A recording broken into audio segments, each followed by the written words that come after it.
an individual or an institution has the exclusive right to determine the use of and dispose of particular assets. And do we accept that doesn't work? Yeah, no, I don't think that is a good model of ownership. We agree. We agree.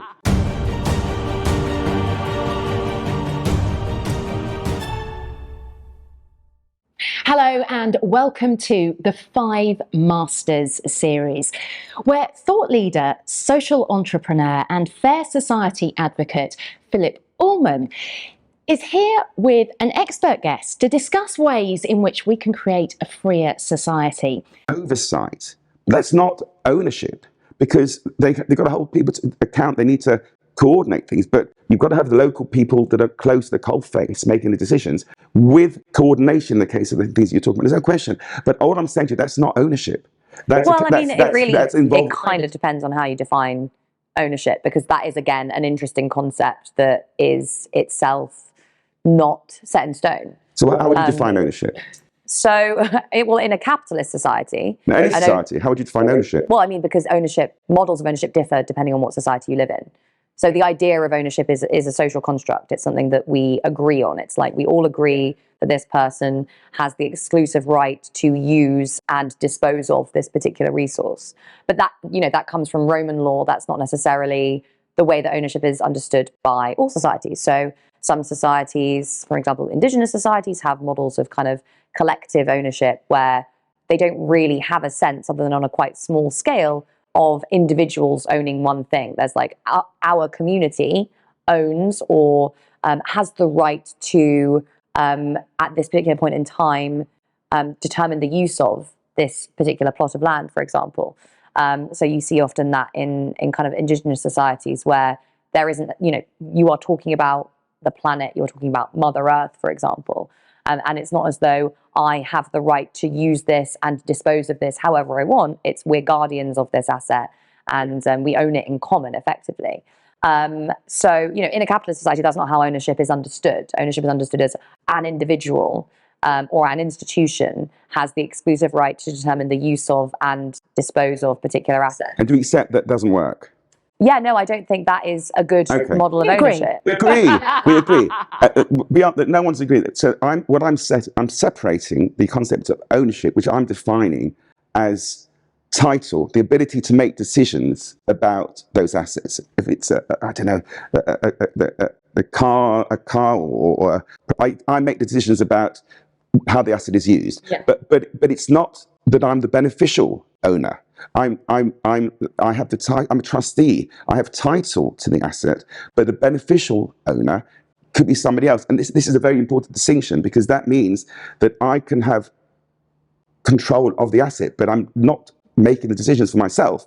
I'm accountable to a number of beneficiaries, which is society at large. And I'm not sure you're disagreeing with that. Well, I think that is a good model for certain infrastructures. So, I don't think that nobody should be allowed to own anything. For example, I think that definition of ownership is like an individual having control of, certain things that they need is perfectly legitimate. But I think when we look at it from the level of society as a whole, when there are things that we hold in common and the use of which affects all of us, like our health system, like public services, like our transport system, utilities, land, etc., then moving towards a model of common ownership, of collective ownership, is a much better way of organizing things. And oftentimes that does require public ownership and decentralized democratic governance to make that work. Don't you accept that anything that I own, a car, has impacts on others? The fumes that are exposed, the wear and tear of the roads, everything that I own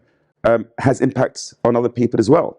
And therefore, all I'm saying to you is you have to be held accountable. Unless we do this, how are we going to deal with damaging the environment? Well, I think that there has to be a balance between, the individual's rights and society's rights, their rights and responsibilities to society. So I don't think we should be able to punish people basically for all the decisions that they make about what they consume and their private lives.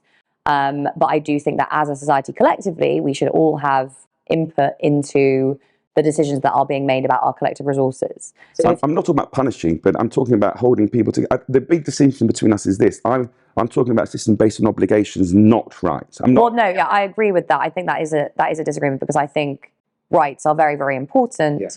and that I do argue for this distinction between responsibility and accountability, whereby there's a difference in enforcement. Accountability is a formal structure whereby people can hold other people to account using mechanisms of enforcement, whereas responsibility is something that is relational, and it is based on decisions that an individual makes to hold the welfare of other people to account. And I don't think that's something that we can or should enforce. So you've got and the split between obligations and responsibilities, I don't accept at all. And accountability and responsibility, I think, isn't real.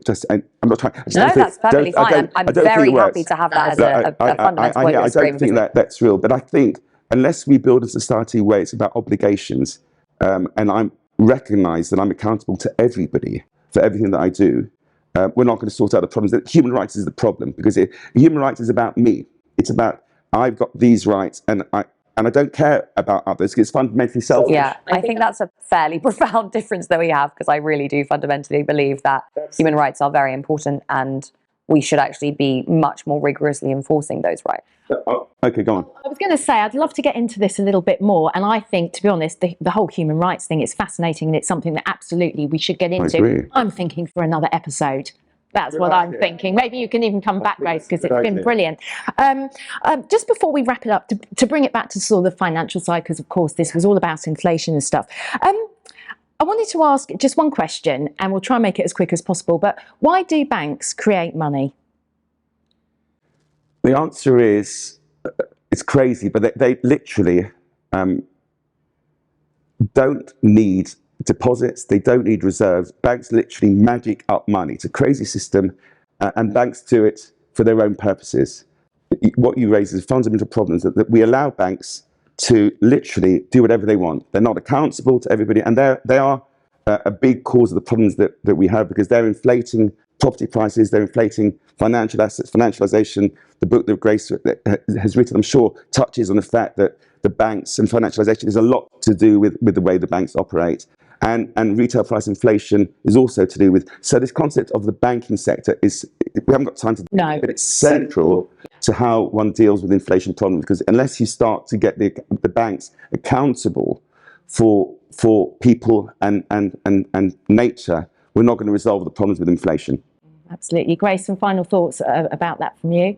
Yeah, so, banks do have this power to create money. It's given to them basically by the central bank. This is it's a public good, basically, the right to create money by determining the allocation of credit. And we allow the private financial system to control that right on our behalf in order to maximize their profits. And I think this is another case where a public democratic model of finance would be infinitely preferable to this one based on private ownership and the private determination of where investment is allocated, because the allocation of investment is such a critical thing in determining the way that society develops. It is basically about, where credit is allocated determines what kind of future we have. It determines what investments we see brought to bear. It determines which individuals, which businesses survive and which ones fail, which states are able to grow more quickly, which communities are able to grow more quickly. So it really does determine the kind of parameters and the contours of the world in which we live. And it does make sense to have democratic oversight over the way that those decisions are being made. And currently they are being made privately for private profit.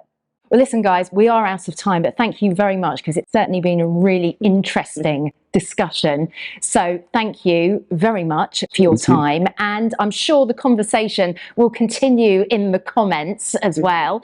And remember that if you are enjoying the 5 Master series, then please do subscribe, because there's going to be a lot more very informative and interesting discussions to come, and there already have been.